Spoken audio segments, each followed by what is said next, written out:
been keeping bees for a very long time. I'm going to get this going, and if you get tired of listening to me, you can watch the pictures.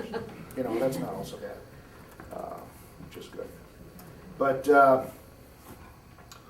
yeah, let's see if we don't need sound. All right. These pictures came from, there was a fella down in David Lincoln from New York City who came to me one day at the market. We do a live market every week in New York City, year-round. And he's, I guess, a famous photographer, and he asked if he could come up and take pictures. Yeah, do whatever you want. Just bring a lunch, get in the truck, we'll go. So he followed me around for a day or so and took all these pictures. So it gives you something to look at while I'm talking. I started keeping bees when I was about 18 years old with 2 hives. I was originally studying marine biology. That was my first passion, because I grew up on Cape Cod. Two hives eventually turned into 1,200, and now I run about 500.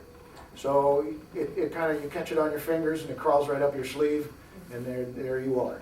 So, but I did study. First I went to Cornell, and I did. Excuse me, can you talk a little louder? Louder? Yes. Okay. Any trouble hearing me? Yeah. Okay. So I went to Cornell University and I spent some time in Dice Laboratory. I did not know that was there, but when I discovered Dice Laboratory, and Roger Morse at the time was running Dice Laboratory, and Roger was a real character and pretty good beekeeper. He did his thesis on wine, on mead, as a matter of fact. But so he knew an awful lot about making mead, which was very interesting and useful. But he ran a great course, and that was like candy to me. I couldn't get enough of it. So took Roger Morse's course, and just sort of exploded from there, and ended up. I've kept bees in New York. I've kept bees in Oregon. I've kept bees in Saskatchewan. I've kept bees in Quebec. I've been to New Zealand, Australia, and Venezuela keeping bees. So if you know how to keep bees, you can go around the world working, because we have 2 seasons, north and south. When it's winter here, it's summer there. So if you want, you can go south and work for a beekeeper in the southern hemisphere, which is kind of handy. I'm going to say something about the weather. You notice we've had, almost 3 inches of rain in the last 48 hours or something along that line.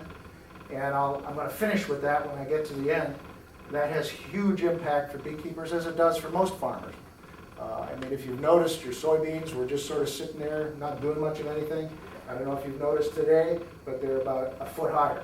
And the corn has come up at least a foot, maybe more in the last 24 hours. This has a huge impact. A lot of beekeeping is about plants. It's really not about bees, it's about plants. Because without plants, bees can't do anything. And the whole point of plants and bees is pollination. It's all about sex, folks. Because plants can't get up and go across the field to mate with that other plant that's kind of cute over there. They're rooted where they are. So they have to work out some sort of arrangement to get things done across this distance. And that's where the bees come in order to do the pollinating. And so if the plants are doing well, if the plants have the sunshine, the moisture, what they need to grow and put out nectar. If you think about a plant, it's an enormous job for a plant not only to grow itself, but also to put out flowers, to put out petals, to put out anthers and stamens and all this business, and exude this nectar. The nectar is just a teaser for the bees. Come, and get the pollen and take it over there across the field. It takes an enormous amount of energy for plants to do this. And when they do it, they only do it for about 2 weeks, because they can't be doing this all summer. It takes so much energy, they can do it for a couple of weeks, and then it's over. So your flows are usually pretty short. About 2 weeks generally for most plants. The bees have to capitalize on that, of course, on that. So the game plan is to get the bees, the population in a beehive, to match the production of nectar in a plant. So if you're a beekeeper, what you're trying to do is position yourself about 6 weeks before a possible nectar flow. If you think, okay, we're coming into spring, and I know that the Russian olive, you know what Russian olive is? You've seen that? I know Russian olive is going to bloom sometime April, May. I want to be working on my bees 4 to 6 weeks before that to try and maximize that population. Because when that Russian olive starts to produce, it's going to come in a curve. It's going to last about 2 weeks, and it's good. early plants will start secreting early, and then there'll be a big push of nectar production and pollen, and then it trails off. What you want to do is have your bee population sort of match that curve. If you can get those two things to overlap, then you get some real magic. Then you produce honey. And that's, of course, our game. That's what we're trying to get done. At least I am. Spring honey. Spring honey, which is what Dave's got right there. And you're welcome, by the way. I brought all these in. You're welcome to taste them. I've got toothpicks, and you can dabble around in there and try all these things. I have other products too. But I'm trying to talk a little bit about honey production and what that's about. Beekeeping has evolved. A lot of you would probably remember beekeeping 25, 30, 40 years ago. I remember beekeeping 40 years ago. It was different. Just like small farms were different. They had a much greater variety of stuff going on in small farms. And also they were less efficient. So they didn't get things done so quick. So things got to grow and bloom, and bees got to work on it. And most small farms had 2 or 3 hives sitting there, and that was fine. Those were the golden years, actually. Well, farming has changed. Farming has become more factory-oriented, and bigger machinery that moves much faster, so that things can be cut down and baled or whatever very, very quickly. And of course, this has an impact on insects, pollinators, not just honeybees, that are trying to get to this material and make something out of it for themselves. They're trying to, for their own hives. Beekeeping has changed over the years. And so now in beekeeping, you have 2 groups of people. You have those that are trying to make honey, as I was saying. We're trying to match our production of bees to match the plants putting out their nectar. And then you have another group of beekeepers who really don't care about honey.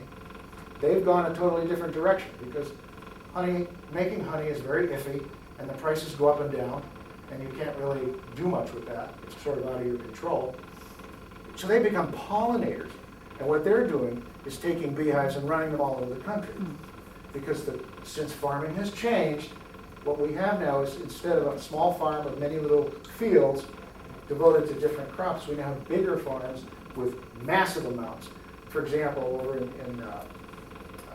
over by, what's that, out past Catamount, out there in the valley out towards, that's the Harley dealer. Oh, Alpine. Alpine, oh, Yeah, yes. yeah, the 2,000 cattle farm. Yeah, and they've got corn from valley to valley all the way through. Yeah. This kind of massive farming stuff has changed the landscape entirely.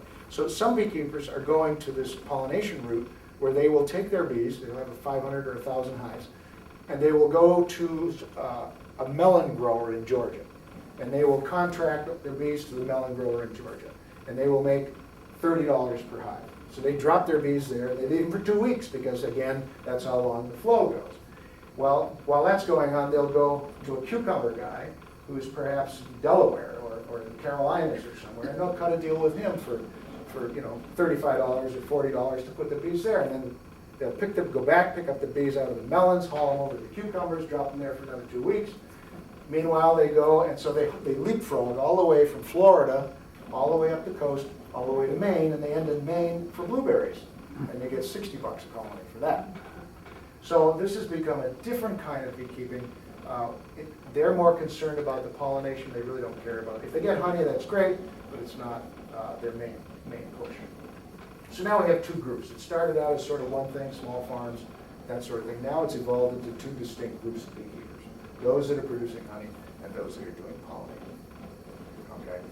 So I'm in the latter. I'm in the former group. I'm a honey producer. I don't chase all over trying to make honey. And the reason I don't do that, it's not because I wouldn't like the money, but it's very hard on your bees. And it's hard on your equipment, and it's hard on your family, because when you move bees, you're either doing it in the rain or you're doing it at night. Very difficult to do it during the day because the bees are flying. So it's very, very tough. And when you move this equipment around, of course, at night, you run things over with forklifts, and you bang into stuff, and you break equipment. And it's very hard on the bees, because as you can imagine, if you all constituted a beehive, and we took you in 2 weeks and moved you out of Candor and took you over to Alpine and dropped you down there and left you there for 2 weeks, well, where's the water? And where's the food source? And you're trying to figure all this stuff out, where the convenience store is, and the library, and this and that. And then 2 weeks later, we pick you up and haul you out, and we take you down to someplace else. We drop you there for 2 weeks, right? So the bees are constantly, shook up. It doesn't take them too long to sort it out, but it's still a big shakeup when you do that. Also, you run into problems with diseases, because when you're moving bees like that, there are many beekeepers doing this, so you're crowding your bees together. And this causes disease problems. They shift very quickly between beehives, particularly when you move them, because they don't really know where they live, so they drift. So you put all these bees in an area and they kind of go, I don't know, I think I'll go over there. But they're not sure. So they go in, but if they're carrying mites or they're carrying some sort of disease, that ends up in this other hive, you see. So that's the reason I don't do that. Plus, I have a vibrant market in New York City. I haul all my honey down to New York City in jars and sell it, so that makes sense for me. How do you know if the bees have mites? How do you know if the bees have I mites? have bees in my tree Uh-huh. behind my house, Uh-huh. and they've been there for 2 years now. And this year I got a lot of flies. Like tons of flies were coming out of the tree.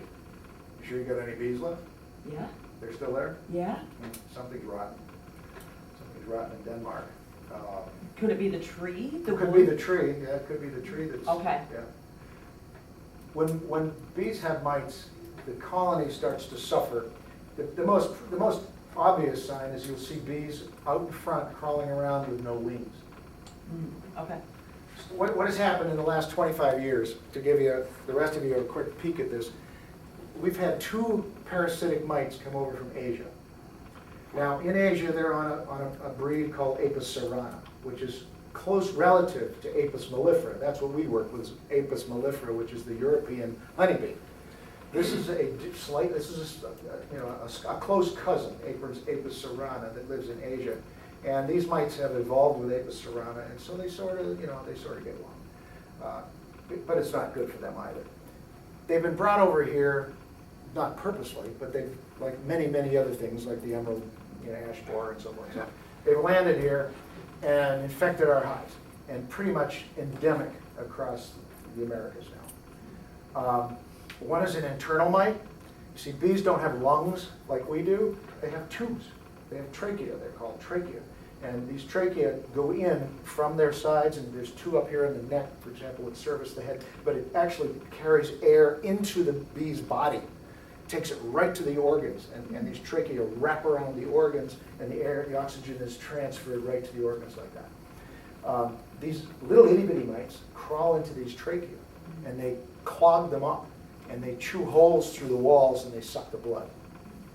So that raises all kinds of trouble. That's one mite, that's the tracheal mite. That's the lesser of the 2. The other one is called varroa destructor. Varroa is a slightly larger mite. It's red and it looks like a crab. It looks like a little red crab. And it's a double whammy on a beehive.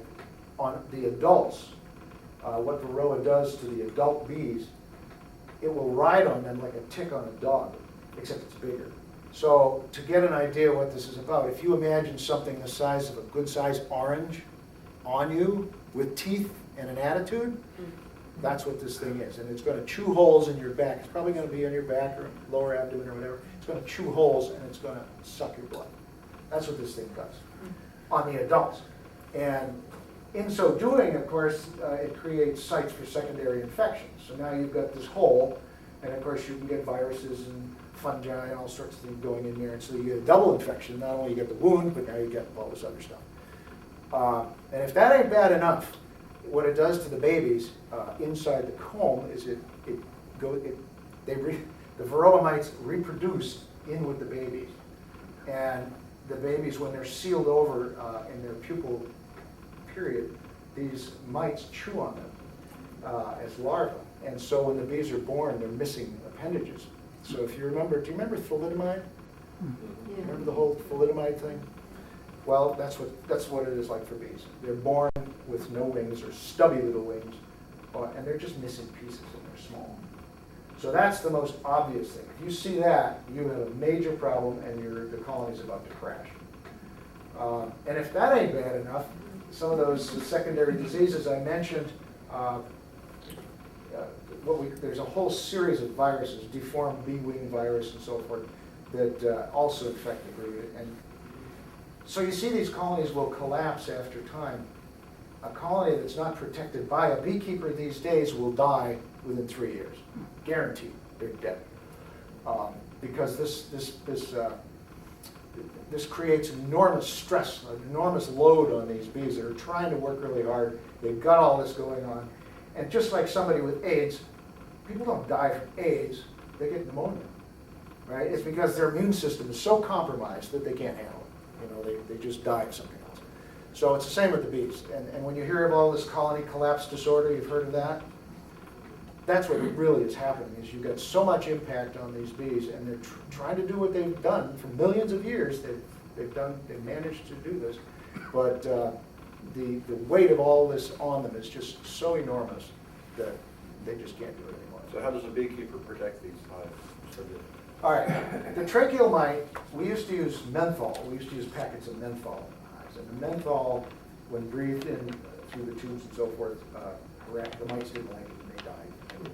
Anyway, the bees have sort of evolved a tolerance for tracheal mites. And they're still there, but it doesn't seem to be impact. You know, it's been 25 years, so there's been a little bit of adaptation going on. The varroa mites, on the other hand, are very difficult to kill. Mites are very quick to adapt. You know, so if you throw an organic chemical at them, something you've created in a laboratory, it doesn't take them long. Maybe 2 or 3 applications, and they just blow it off. You know, it's like, we can deal with this, what else you got? So what you have to do as a beekeeper is you have to use a variety of chemicals. It's very difficult because you're trying to kill a bug that's on a bug, right? So you need to use a tool. I say we have a toolbox, and we have several different things in the toolbox, and we rotate them. You know, periodically we go from this to that to that. The one chemical we use a lot is called oxalic acid. And oxalic acid is a very mild acid, an organic acid. It's found in broccoli, cauliflower, crucifery. It's in that family of crucifery plants, so you eat it a lot, as it is. It's already in honey, so we don't have to worry too much about polluting honey. And oxalic acid, they're not quite sure how it works, but they think it burns the feet off of the mites. So we will either put it in a sugar solution and mist the bees with this sugar solution, and then they'll track it around inside the hive. That's one way. We've also tried putting it on shop towels and putting a shop towel in there. So the idea is to get them walking on it, chewing on it, and spreading it all over the interior of the hive. And that will help kill these mites. So, but it's a constant battle. We have to treat, I've already treated last spring, I've treated a couple of weeks ago, I'm going to treat again in another 2 weeks, and then I probably will hit them again right before they go in the winter. And you have to just keep doing this constantly, because those mites, you hammer them back, and then they build back up, and you hammer them back again. And so this didn't exist when I started, this didn't exist. This is totally new. And it has changed the fabric of beekeeping dramatically. Because and many of you, I don't know if you have bees. Anybody have bees? Anybody here have bees in the room? I have them in my tree, but I don't. I used to. Well, a lot of people talk about the fact that they can't keep bees alive in the wintertime. That's a common discussion. All my bees died. You hear this all the time. My bees died in the winter. That's one of the reasons. Mites are one of the reasons. People don't realize that these things are building up in their hive all summer. And if they don't treat, it's going to kill that hive before spring. And you really need to treat right now, because as you go into winter, you've got several more generations of bees being born before winter hits. See, let me back up. A queen bee lays about, in the summertime, up to 2,000 eggs a day, right? She just goes and goes and goes, trying to make that colony populous. But come November, she stops. She quits. November, December, she'll stop laying altogether, right? And she won't lay again until probably February. When the sun cycle starts to get longer, it triggers her to get going and start laying eggs again. So there's a period in there where there's no brood coming, which means there's no new adults showing up, young adults. So what you have is a geriatric population. You have a population that's starting to crash into old age, and they're going to die, right? They're not going to make it. Bees only live about 6 months in the wintertime. So if they're born in September, October, by April, they're toast, right? So you really want you want those bees that are born in the fall to be very healthy, because they're the ones going to carry your hive through to the spring. Well, if you've got mites, those nurse bees, the nurse bees that are raising that generation that's going to go into the winter, they're sick. Well, if they're sick nurse bees at that point in the year, then they can't raise good winter bees. You know, so the winter bees you're going to have are going to be impacted, and that hive's going to die in the spring. Does that make any sense? Yeah. All of beekeeping is sort of a sequence of timing. You know, we're always thinking 6 weeks, what's happening 6 or 8 weeks from now? And, you know, we have to do stuff now so we're ready for 6 or 8 weeks down the road. And what you do in September determines what you're left with in April.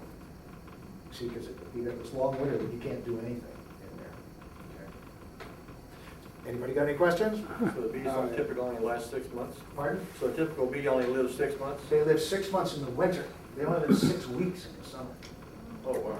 Or in the summertime, they live 6 weeks. They literally work themselves to death in 6 weeks. And you'll see them sometimes at the very end, and they have no hair. They're actually pretty hairy critters, but at the end they'll have no hair, and their wings will all be tattered as if somebody went by with pinking shears and cut them all off. They're just worn out, you know, and then they die. So 6 weeks in the summer, 6 weeks, 6 months in the winter. How much time, you talked about the bee maintenance, out of your whole operation you have to spend on your supply of raw materials, the nectar, and where you get that, how you control it. And the other end of it, the marketing and the market. Sure, I can talk about that. When I go around in the spring and I'm looking for new bee yards, because I'm always looking for new bee yards, because bee yards, some produce, some don't. It's kind of, so you go out and I say, well, what's there? So I'm looking for dandelions in the spring. That's pussy willows first. If I can get pussy willows, that's great. That's one of the best pollens. Isn't it funny? Mother Nature's so funny.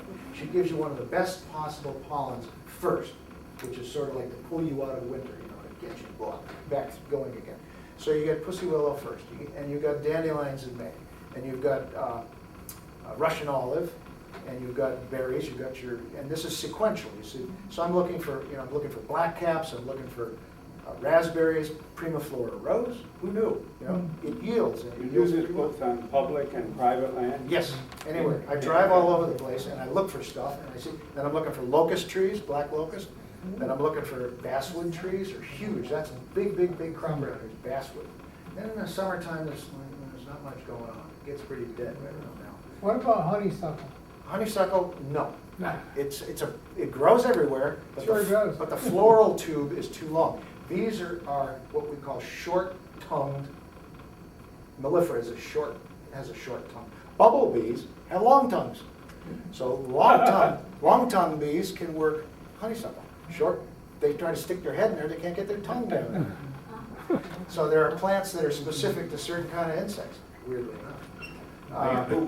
Yeah, so then we come in the fall, in the summer now is sort of dead, a little bit of knapweed maybe. And then the next thing is clematis. You ever heard of clematis? It's that vine that you see growing up the telephone poles and all that sort of white flower. Very nice, makes butterscotch. Clematis is butterscotch. Then you go to bamboo, which is Japanese knotweed. Everybody hates it. Oh, my. Bees love it, absolutely love it, and it's a really good crop for them. Because it's one of the, coming out of summer when it's dead, bamboo is there, and boy, do they just love that. So I hate to see people cut that down. But anyway, bamboo is a really good crop for them. Then you got your goldenrod and some purple aster.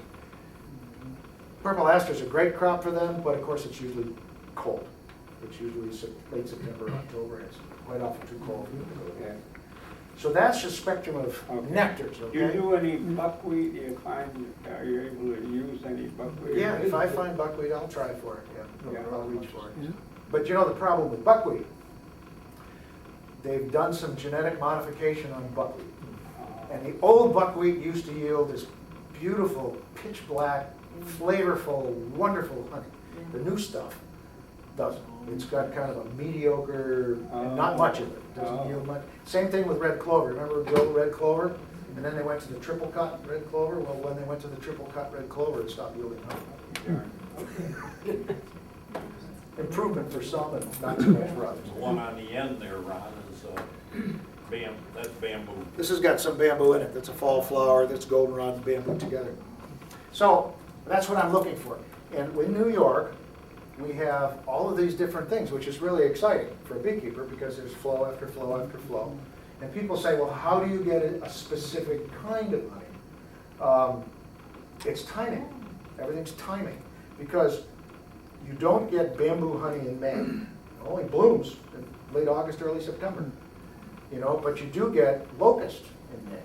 But that doesn't bloom in September either, you know. So, I mean, you know from watching, you just keep an eye on what's going on around you. You know, apples, you know when apples bloom, Yeah. they're early, right? You're not gonna get apple honey in September.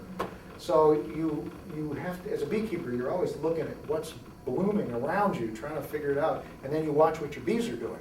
And you'll see them going right for it. And you walk over there and the plants are full of bees, you know what they're doing. And you can match the market, you can match your market Yeah. for the different types. People, what I have found, most beekeepers don't do what I do. They get whatever honey they get, they extract it all at once, they put it in the drum, and that's it. So that's kind of like your table wine, right? That's table wine. It's good, you know, I don't mean to run it down, but it's table wine, right? It doesn't have any specific flavor, you know, a little bit of Merlot, a little bit of Cabernet, you know, a bit or whatever. What I like to do is get the variety. If I can get the varietals, people like them because they taste different. You know, they go here and they go, wow, that's amazing, never had that before. People like those differences. So if you go to the trouble of getting it off quickly, the trick there is you know when the bloom happens, and then you go and get that honey off right away. You know, extract, put the empty boxes back on, and wait, see if they do another different kind.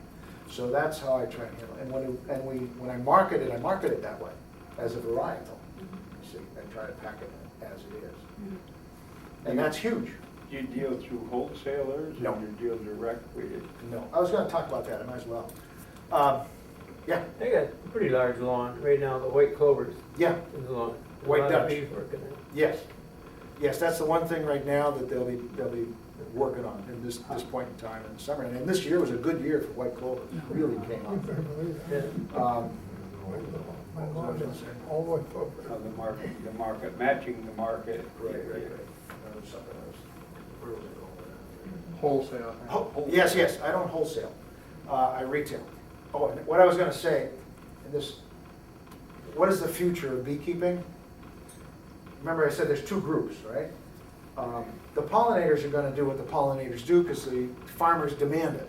You know, they have to, because you all want to eat cucumbers and watermelons and tomatoes and everything else. So this is gonna go on. This hauling bees around, it's not going away. It's going to continue, because that's how we get our crops pollinated now. Because there's no natural pollinators anymore. They're all died off or sprayed. So what we have left is beekeepers, that's it. And beekeepers keeping the bees alive, because without the beekeepers, the bees are dead, right? So there's the bees, here's the beekeeper hovering over the bees, and here's him getting this pollination done so you have your strawberries and all the rest. But for those of us who want to produce honey, farm to table is where it's at. You see, for me to produce honey and put it in a barrel and sell it to Dutch Gold in Pennsylvania, he's going to give me peanuts, you know? And I'm going to work myself half to death, and when I'm all done, I'm not going to have much to show for it. And this is the same with other farming as well. It's whether it's milk or dairy or whatever it is. I mean, if you're in the dairy business, you're crazy to be selling milk. Yeah. You know, you're going to kill yourself selling milk. But if you make cheese out of it, right? Yeah. Now you've got a value-added product that you can sell at a higher price, and if you don't like what's being offered for a price, you can age it. And then you can charge more. Right? You get what I'm saying? So that's the future of farming, folks, for small farms. Yeah. And so for small beekeepers, or somebody who's not into the pollination gig, that's the answer, is you produce it, you pack it, and you sell it direct to the consumer. Cut that middleman right out of there, because he's the one that's making all the money, folks.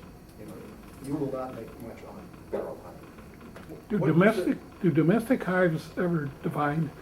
Divide? You know, Subdivide, you mean Yeah. swarm? Oh, yeah, you got it. they do. Oh. Because I know wild. Oh, yeah, all the time. So, pollinators, you take them to Georgia and keep them there for 2 weeks and then move them to Ohio. What happens to the honey that's produced in Georgia? The farmer keeps it? Or are you No, keeping? it's still in the hive. Oh, okay. It's still in the hive. Okay. But there's, you know, the problem is there's not much. Honey plants, honey is just an enticement by the plant, right? Now, if you look at, and it's all about sugar. That's what it's about, it's sugar. What's in that nectar is sugar. It's, by the way, it's table sugar. It's the same thing you get in your table sugar. It's just sucrose, white sucrose sugar. That's what's in nectar. And the amount of sugar in different plants varies enormously. So apples, for example, are only about 12% sugar, right? So the bees have to make a lot of trips to make any amount of apple honey. But lo and behold, the dandelions at the bottom of the tree are 33%. So that's why they go to the dandelions. And that's why the apple growers go nuts and spray and mow and do all this stuff, because they gotta knock those dandelions down, because guess where the bees are gonna be? Right? They're not stupid, right? They're gonna go, they're opportunists, they're gonna go where they can get the most bang for their buck. Right? So when they're doing melons, for example, or they're doing, you know, cucumbers or something, they're not getting much. It's very low, you know, sugar content. So how many moves do you have to make before you get enough to extract it? You may not Depends get, upon, you may not get enough to extract, period. A Okay. lot of these guys, what they do is they'll do these sequential moves all the way to the blueberries, and then they'll take the hives out of the blueberries, and they'll go sit up on the St. Lawrence. And they just set them up for the rest of the summer, because they gotta recuperate, and they've gotta rebuild all the ones that died, or, you know, I mean, they look pretty beat, when they come out of blueberries, they look quite often pretty beat up. And blueberry produces an awful lot of pollen, which plugs out the hive for brood production. So a lot of, you know, it depends, but a lot of times when they come out of there in pretty bad shape. So they take them to New York and give them a chance, a month or two to recover, and then they'll take them back south again in the fall. So your bees are not as stressed because you're not moving them around a lot. Right. And you're taking them places where there's high sugar content pollen. If possible. And so what percentage of the honey do you have to leave for the bees? About 80 pounds, 60 to 80 pounds in the wintertime. Per hive? Yeah. And See, how now much- bees- and how much do you take? Much as I can get outside of that. I mean, so they produce, obviously, have to produce more than 80 pounds otherwise. So how much do they produce? You leave them 80 pounds, how much do you take? Whatever I can. And I that- mean, is it 5 pounds to 100 pounds? Yeah, the average probably about 120. Okay. But a beehive, keep in mind, a beehive will probably produce 700 pounds a year, or 800 pounds a year, but they eat most of it. Sure. I mean, they got a lot of mouths to feed in there. You know, they're raising a lot of babies. You know, so a lot of what they bring in fact, the vast majority of what they take in, they eat. And we're just skimming off whatever we can and then leave them enough to get through the winter. Right. Yeah. Swarming, you were asking about swarming, yes. All beehives tend to want to swarm. They get, swarming's a really interesting phenomenon because you've got this beehive, you've got this queen. The queen is the center of the hive. She's the one that's kind of holding it all together through pheromones. She's giving off scents. It's almost like perfume, you know, but it comes out on her body and she has a retinue of bees that cluster around her all the time and they're always licking her and touching her up and so forth. And then they in turn are taking this into their foregut. Bees have 2 guts, by the way. Not as many as a cow, but they get more than one, they got 2. So taking it into their foregut, which is where they store some honey, gets mixed in there, and bees are trophylactic, whatever that is. So they share food in the hive, so I feed you, you feed him, he feeds him, and so forth, all the way around the hive. Everybody's feeding everybody else in there all the time. That's what's going on. So that little bit of pheromone that the queen gives off gets spread around. Everybody gets a taste, and that's how everybody knows she's there. Right? Now, if the queen starts to fail, the amount of pheromone drops off. And so the bees get edgy because they're not getting their usual amount. Or if the colony gets really big, the same thing happens. There's only one queen, so that's getting spread out amongst a whole lot of people. So the percentage kind of drops off, and that makes them kind of edgy too. So if you combine that in a hive that's a little too small, if they've got 100,000 individuals and the hive's only big enough to handle size-wise, volume-wise, 60 to 70,000 comfortably, then they get this, you know, they get this thing going on with it. You know, we gotta go find someplace else. So they will start to raise new queens to do this because they can't do this without a queen. There's no hive without a queen. So they'll start raising queens. They will pick several larvae of the appropriate age, which is 24 to 48 hours old. And they will feed those larvae a different diet. Now those same larvae, if fed the regular diet, would turn into worker bees, which are female. But they feed them a different diet. And it's like throwing a switch for the light switch. They turn into queens. So the same genes are present in workers as they are in queens. The only difference is that they're triggered to come out through the diet they're fed. Okay? So they will start to raise half a dozen, 6, 8 new queens. And when those queens get to the point where they're just about to hatch, like within hours of the time they're going to hatch, they will round up the old queen and push her towards the door. Meanwhile, they will have stopped feeding her so that she shrinks down and is light enough to fly. But they'll herd her towards the door, and out they go. They have this big expulsion of bees, 10, 20, 30,000 bees, plus the queen. They shove her out the door, and they go about 50 feet, and they find a branch or something, and they plop on that. And the queen is on the branch, and they all come down and sit on the branch, and that's a swarm. Meanwhile, back at the hive, the bees that didn't leave are still there. Most of them are young bees. A lot of them are young bees. And you've got these queens. The queens are now hatching out. The queens that hatch out, the first one out will try and run around, find all the others, and sting them to death before they come out. If she fails to get them all, then they'll have this massive fight. So 2 or more queens will have this big brawl, and one will survive. But meanwhile, the swarm over here is like 50 feet away. And what's going on over there at the swarm is they finally settle down. I mean, if you've ever seen one, the air is full of bees. It's just amazing. This roar and all these bees, they're very pacified when they're very peaceful. But when they land, they'll settle into a solid ball. And what will happen is they'll send out foragers to go look for another place to live. So these guys will go up, run around, see what they can find, and then they'll come back and report back to the main swarm. And they dance on the surface of the comb, or the surface of the swarm. They will dance to tell each other where they think we should go. But they don't all agree, because I went that way, and you went that way, and you went that way, and we all came back and said, I found something, right? But they have to work this out, so they dance on the surface of it. And okay, you go check out what I saw, and I'm going to go check out what you saw, right? And they do all this visitation, they run around, and finally they all get to dancing in the same place. They finally decide that's the best one. And so they're all kind of dancing, let's go that way. And then that swarm will break, and they will get back in the air, and they will beeline towards this new place and settle in there. That'll be their new hive. Meanwhile, back at the old hive, right, the new queen, who has killed off the other one, is now marching around. She's walking all over the hive. The virgin, at this point, is walking all over the hive and checking out things and letting people know she's there. And the way she does that is by piping. When queens pipe, they make this little, bees don't have ears, by the way, no ears, you can't hear a thing, deaf as a stone. But they can feel vibration really well. So the queen will actually drop her abdomen down, touching the comb, and she'll vibrate it very fast. And you can hear it. It's this very high-pitched sound. You can hear it, and if you've got a comb out, and she pipes, and if she's on that comb, and you're looking at it, the bees freeze. But when she pipes, they freeze. They stop moving, just for that moment. And then they go back to what they were doing. And then she'll pipe again and they'll freeze. She's announcing to all of them that she's there at this point. She's a virgin.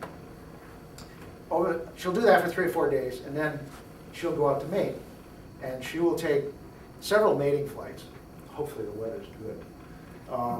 She'll take several mating flights, and she will mate with 7 to 11 drones in the course of 3 or 4 days. And she will get about 500,000 sperm from each one. It kills them. It's a one-way ride for the guys. She ends up with 500,000 sperm, which she stores in a spermatheca. It's a little organelle way down the tip of her abdomen, and it's surrounded by trachea to feed it lots of oxygen. And she can store that sperm in there for 3 years or more, which keeps it viable. And so she'll do that, and after about 7 days, she's mated, she's ready to go to town, she'll start laying eggs, and the whole thing starts over. So the queen bee lives 3 to 7 years. Yeah, 7 would be a real old one. Yeah, 3 to 4 is actually, for a commercial operation, 2. With the swarm is always the old queen. Yes, The new queen. Yes, as a rule, yes, but there are always Seems like it'd exceptions. be different. There's always exceptions to the rule in beekeeping. So sometimes you'll have the main swarm, and then you'll have several after swarms. Sometimes all these virgins will hatch at once, and sometimes in their excitement about swarming, you'll get several more little ones with virgins in them, right? And they'll be about the size of a grapefruit, not very big, right? And they don't really mount that much. It doesn't happen all the time, but it does happen. Yeah. I know there's research being done at Cornell about this, but I'm really interested in honey. You talked about potential contamination from what you're using to manage mites. I'm actually really interested in the potential of contamination when the bees are out on crops and they're being exposed to things that people may be applying or, in people's yards and so forth. Can you speak to that? Do you know if there's research or evidence that some of that stuff can be transferred with honey? Can they bring stuff back to the hive? Sure, it's possible. Well, first of all, the pesticides. Let's talk about, there's two groups. There's herbicides and then there's insecticides, okay? Herbicides are usually applied at times when the bees are not collecting honey, right? Usually they're pre-bloom sprays or post-bloom sprays. Usually when they're in bloom, they're not spraying.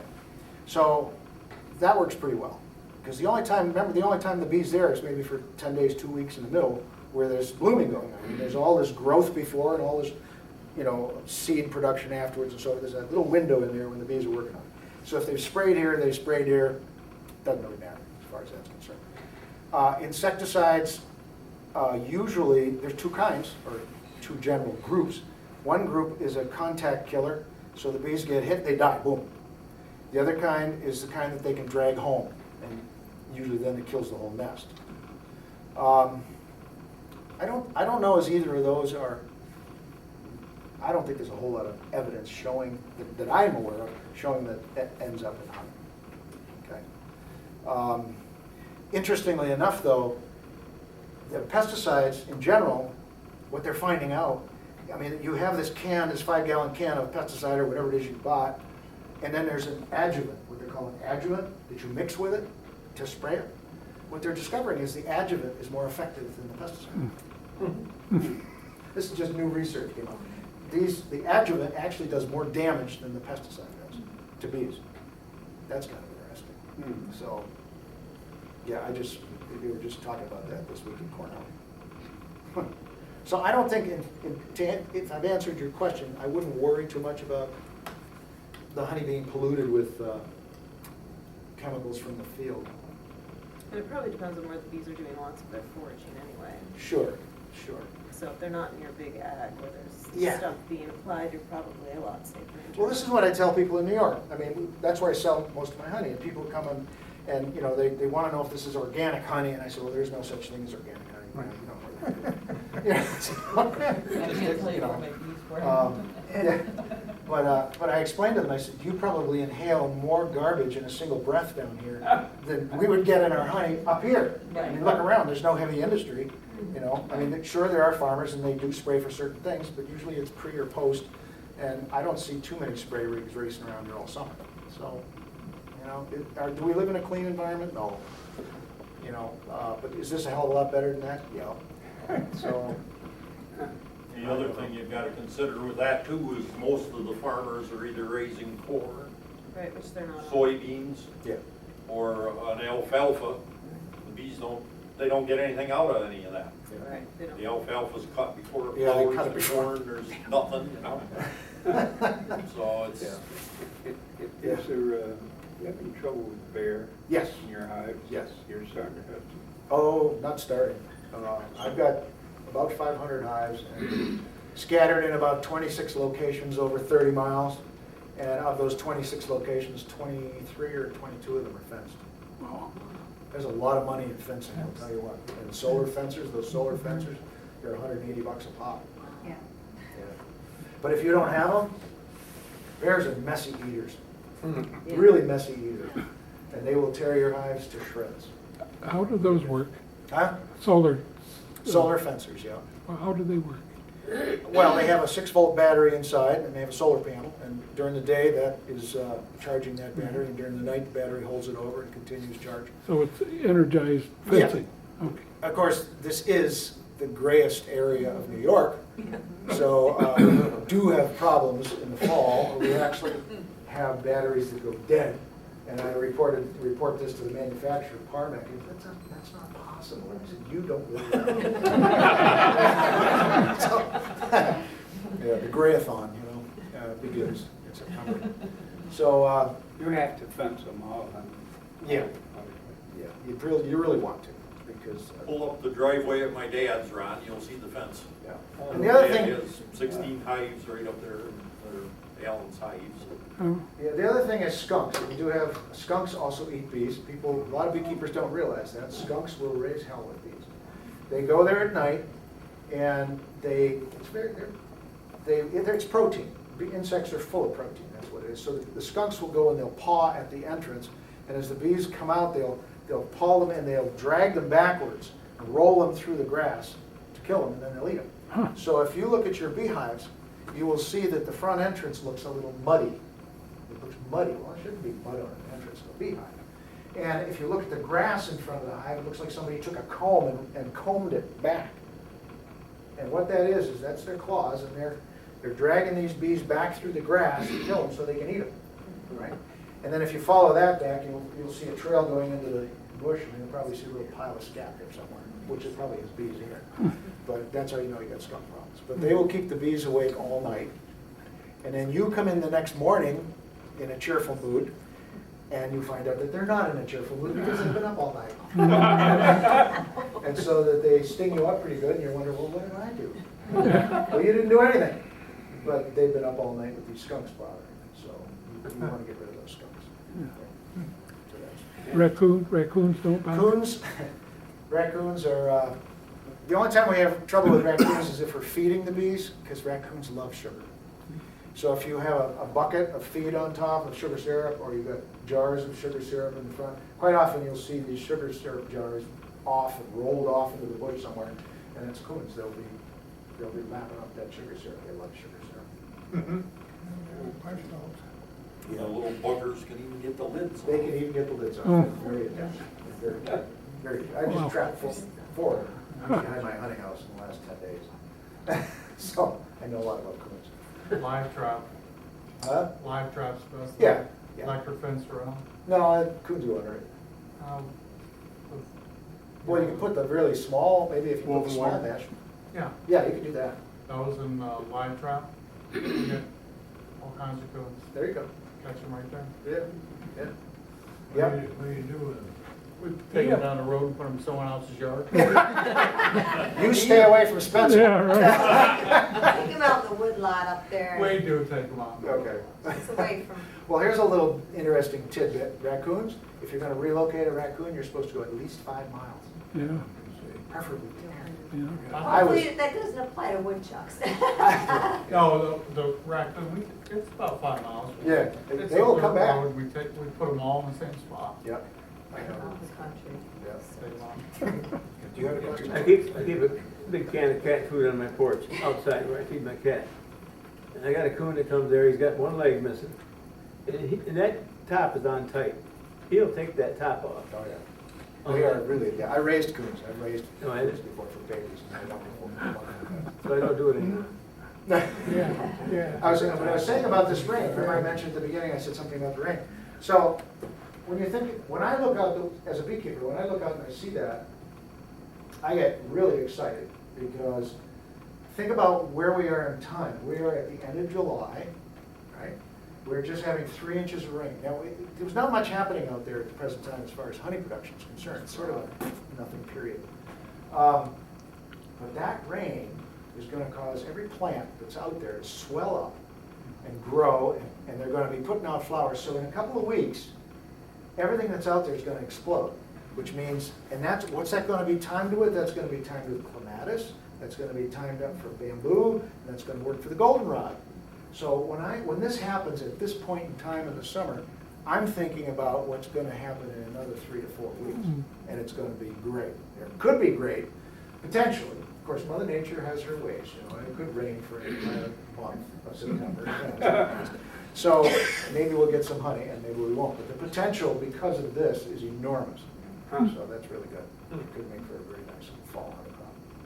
Yeah. And the market competition in the city, so I mean, if you look ahead 3 years, the market looks fairly strong for the. People are more aware of food.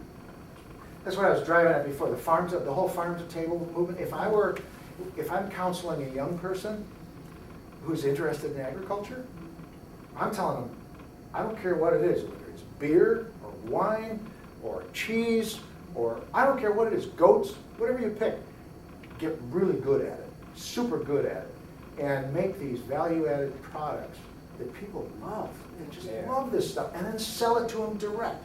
Don't have a middleman. Do it yourself, and don't get so big, so monstrously big that you get top heavy and fall apart. You want to, do that thing where you're flying right under the radar, sort of. As the saying goes, that you're big enough that you're making a good income and you're comfortable and everything else, but you're not so big that Albany is going, oh, look at this, You know what I'm saying?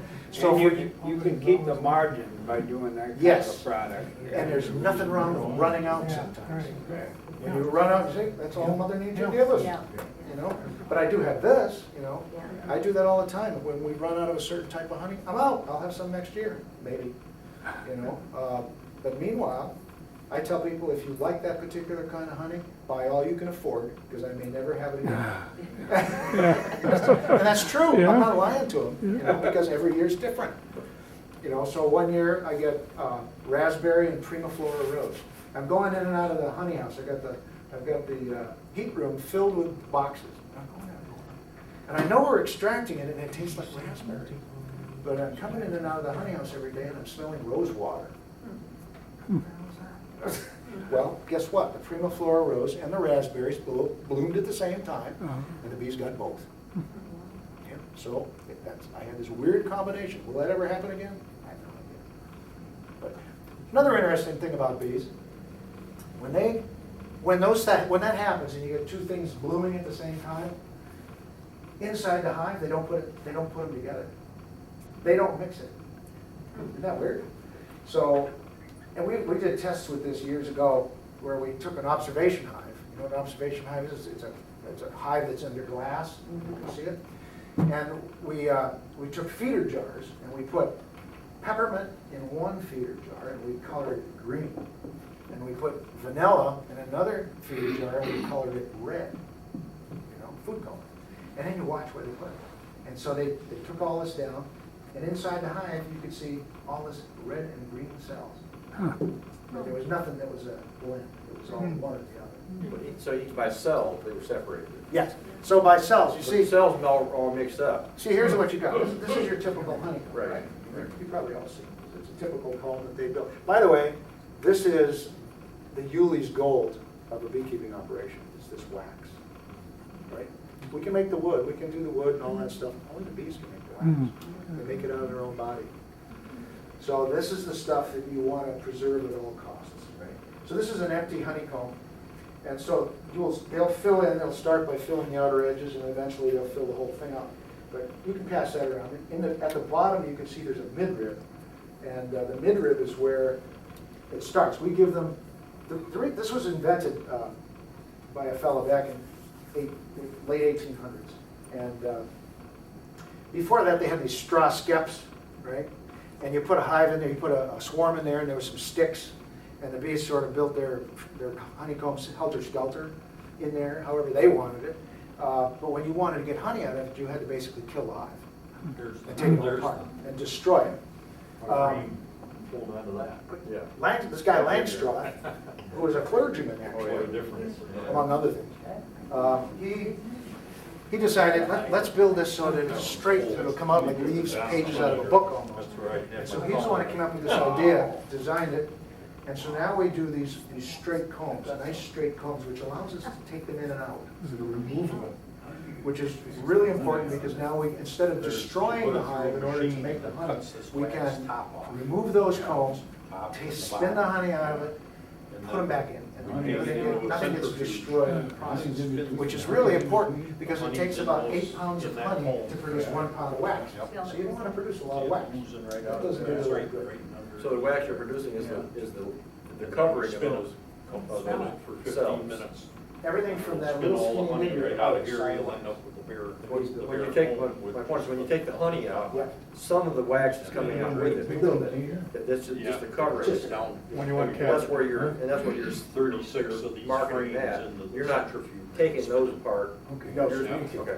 It's almost, Then it drips down. your mom ever made jam, your mom ever made Sure. jam and put a Pumped up into. wax coating, paraffin coating on it? Yeah. Well, that's what we used to do. Yeah. You know, we take the paraffin coating off, and there's a honey. That's basically what we're doing, then you still have the jar, which is a honey. Right, does that make sense? I mean, that's So what they I don't, do. so the bees don't have, it's a very They have to put it in the stressful thing for and them do to it have by to hand. make new wax. Do it by hand. We gotta eat a lot of honey. Put it in a thing and do it. Our game is honey, so we don't wanna do that. Okay. Now, another interesting thing about this, if you, as you pass these combs around and look at them, look at how perfect, absolutely geometrically perfect those cells are. Interesting.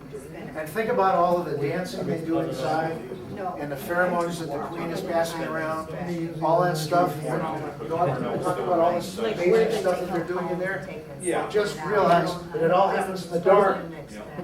Right. You got it? All of that stuff, all of that stuff happens in the dark.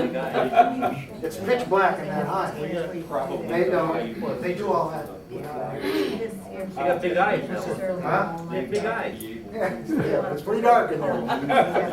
That's, isn't that amazing? They build all that stuff in the dark. And part of that is because of the way their heads are built, they have these antennae, they have a mouth that comes out.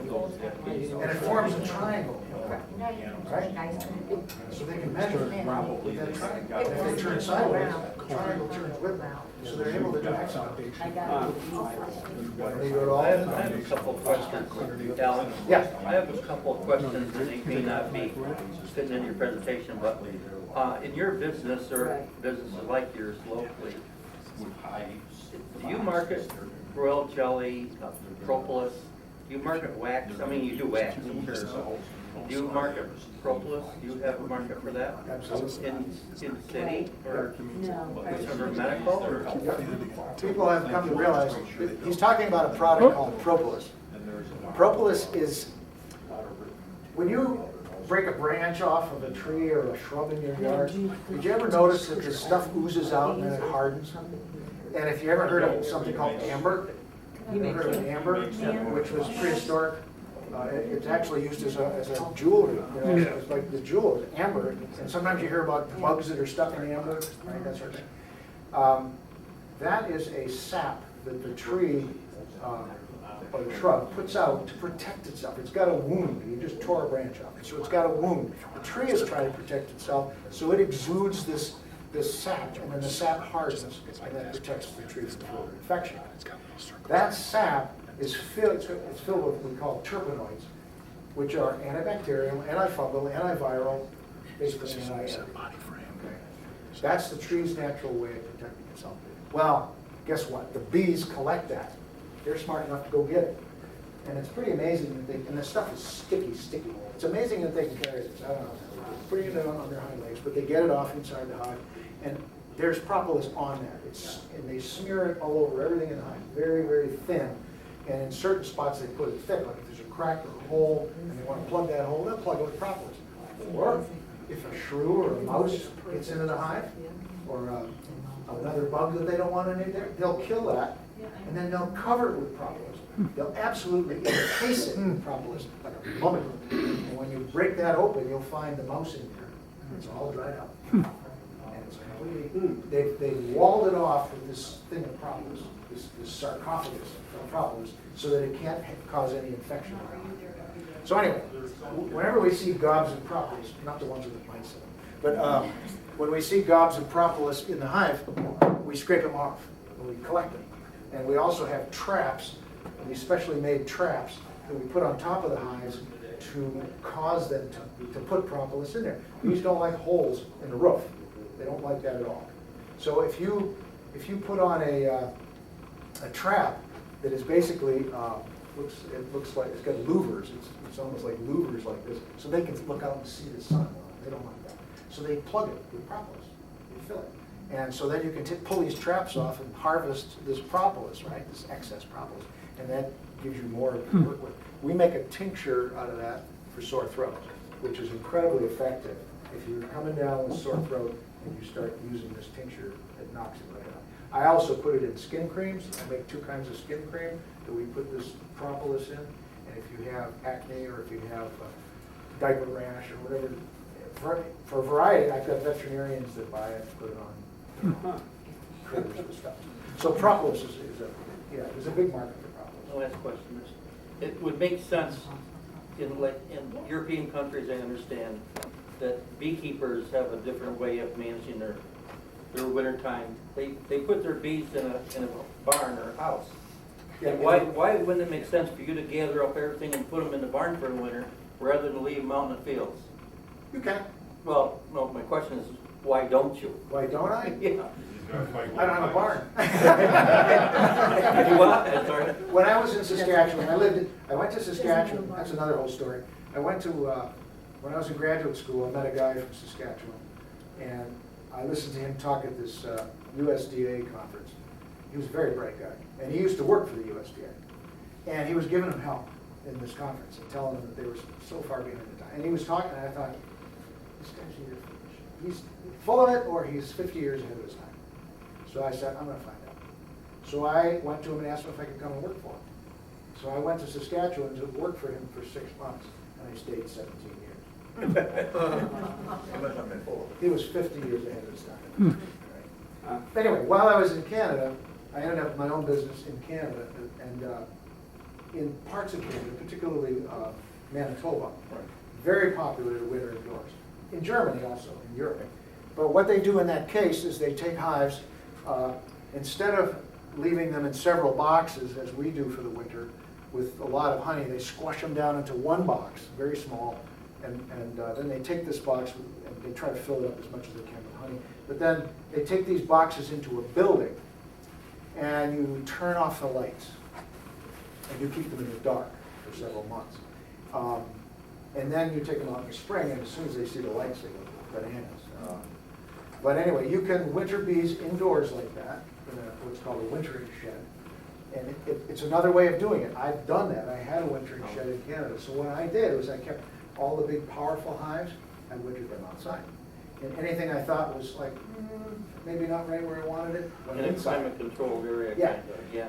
The bad thing about the wintering sheds, and this is that you have to vent the air because they're breathing. It's like if you were in a cardboard box, you'd get tired of breathing your own air. They breathe all just like we do, and not only that, but they're exhaling carbon dioxide, but also moisture, lots of moisture. And beehives in the wintertime steam just like we do. So if you've got them in a building, you have to vent that air. So you have to have some way of bringing fresh air in and getting the old air out, and you have to do that periodically, every 6 to 8 hours, complete air shift in that room. That's one thing that you have to do. The other thing is you can have no lights. You have to monitor the temperature. The temperature has to be 40 degrees flat all the time. So what that means is that the electricity has to be perfect. Right? If you have a power outage, oh my God, because those bees will heat up in a matter of a very short time. Because each one is like a little dynamo. They're trying to, that's another interesting thing about bees. Bees are cold-blooded, like a lizard, right? An individual bee is cold-blooded. When you put 40,000 of them together, they act like a superorganism. They're warm. It's 93 degrees in that cluster all the time. So even though it's 40 below outside, I was doing this in Saskatchewan at 40 below zero. Inside that hive is 93 degrees. They consume a lot of honey to do that, believe me. But all of those hives in that wintering building will be generating heat. So they're generating carbon dioxide, they're generating liquid moisture, and they're putting out heat. So if the power goes off, oh my God. So the bad part about it is you're glued there, and you have to have backup systems upon backup systems, and you have to have a bell in the house. You know, if the alarm bell goes off, and you race down there and try and fix it or have a backup generator system or something. That's the hairy part. It sounds like, Yeah, because if it goes wrong really fast. And Okay. Always in the middle of the night, It's not a quick. in a snowstorm. Right. So, But Alan doesn't leave his beehives bare in the wintertime. We wrap them in an insulating blanket, put a plastic over the top, and that helps. You don't run around with popsicle sticks and lift the lids up and put a popsicle stick on? That's what I do. well, here's a tip for you. If you're wintering bees, like I said, they are breathing all the time and putting out carbon dioxide, moisture. And you need a top, what's called an upper entrance. You want to block the lower entrance off, or maybe very small openings, because you don't want mice going in. Because what's going to happen over the course of the winter is those bees are going to move up. They're going to follow the heat. Heat rises to the ceiling. That cluster is going to move up all through the winter. It's going to end up right at the ceiling in the spring. So you want that bottom blocked off because you don't want anybody else going in there because they'll chew up the combs and make a home and whatnot. You don't want that. So, but you want a top entrance because you want that heat and moisture and whatever to come out through that top entrance, get out of there. No different than your house. Why do you have those louvers in the gable ends of your house, right? It's to get the moisture and whatever out. Well, the bees have to have the same thing. So you want to have a top entrance in your hive. The other thing we do is we put a lot of effort into wrapping our colonies. We have 4 colonies on a pallet. That's the way we run them. And we will wrap those colonies. There's a side wrap that goes around, and that's got insulation in it and a top window. And then there's a bag of insulation goes on top of the 4 hives. And then there's another layer that goes over that. It all gets folded in like a Christmas present. And there's another layer over that, bungee cords, and the whole thing is strung together. And it looks like a little condominium, 4-house condominium in there. But they live remarkably well. And you go out there in the dead of winter and slide your hand in under that top insulation, and it's toasty warm.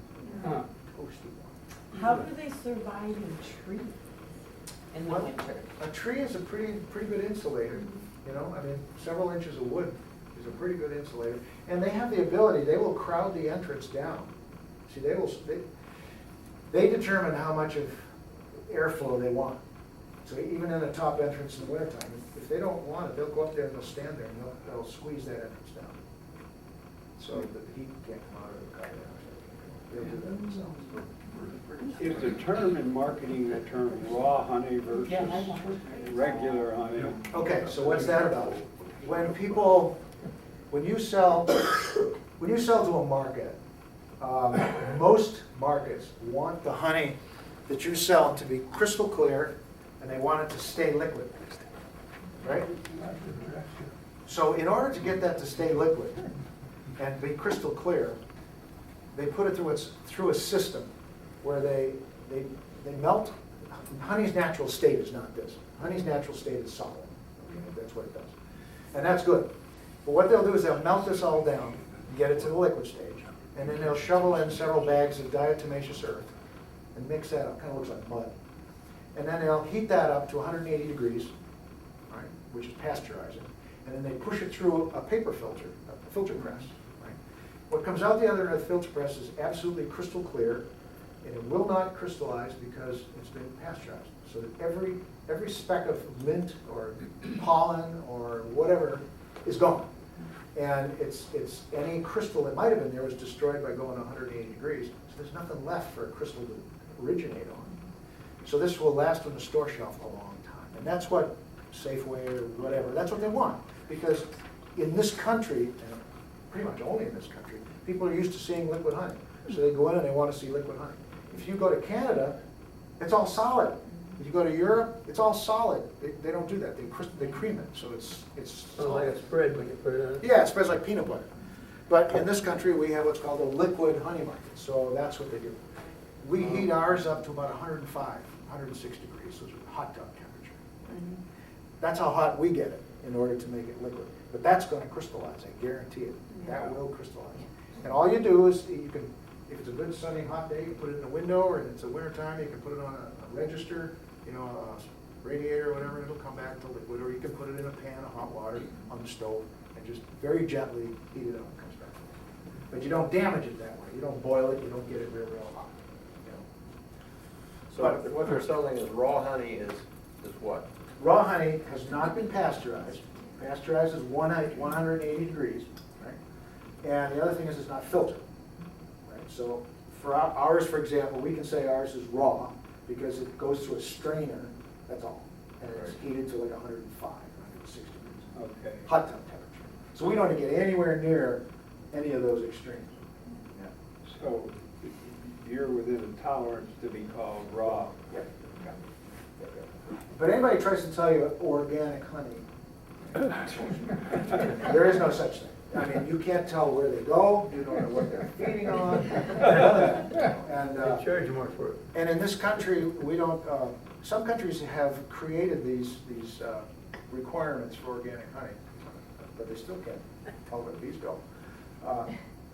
So I don't know what that's about. But in this country, in the United States, there's never been a criteria developed to call this organic honey and that not. So it just doesn't exist in paperwork in the United States. Well, when you buy organic honey in the store, it's always from Brazil or Venezuela Yeah. or something, so it's coming from countries But I- that but are having- different rules and regulations, but you can't do it in the United States. Yeah, but having been in Canada, I was over visiting a friend of mine in Manitoba, and I asked his wife, I said, where is he? She said, he's out in the warehouse. I said, okay, so I go out to the warehouse, he's out there, he's got a stencil, right, and he's got a roller, and it says organic, and he's rolling it on the sides of his barrels. And I said, what the hell are you doing? He said, they want organic honey. They want organic, I'll sell them organic. That's true with about any product today. You know, unfortunately, this was like 20 years ago. 10% more. I think it has more to do with the beekeeper, you know, and what kind of practices you use, really. You know, if you're working with somebody who really cares about them and doesn't dump all kinds of chemicals and stuff, that's what you're looking for. Ask the guy, how do you do this? You know, how do you keep your bees? You know, what do you do? And you'll find out. Ask me a question. Okay, Anybody else have a question before? Am I done? you're done. Am I done? Oh, before we stop.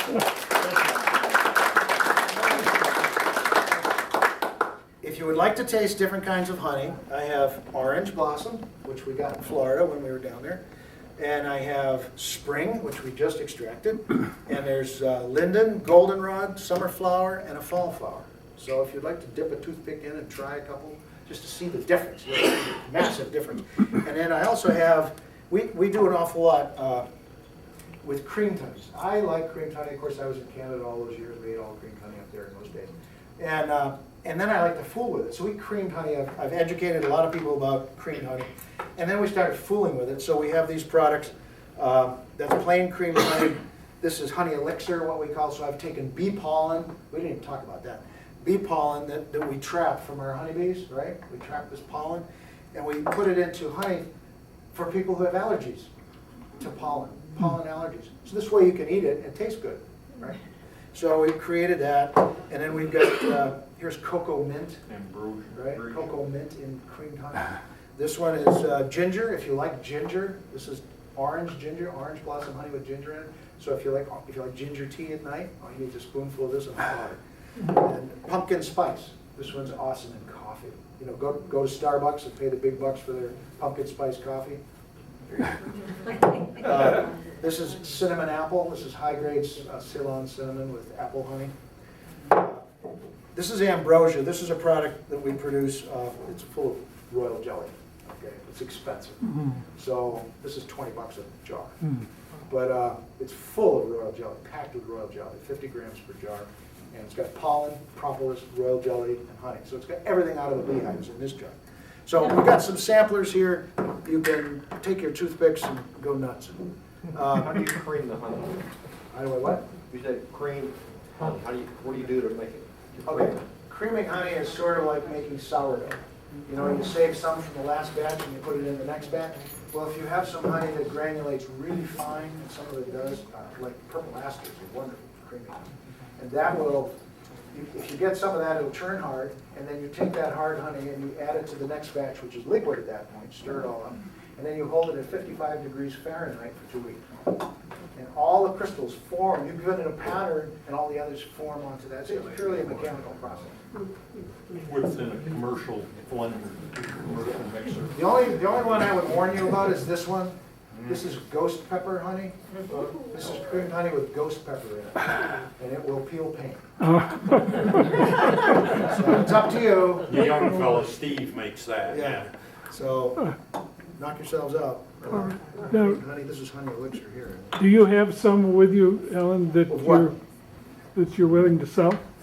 Yeah, I've got a few jars here. He's got a few jars if you want to talk to him about buying anything. All right. Alan, thank you very much. You're welcome.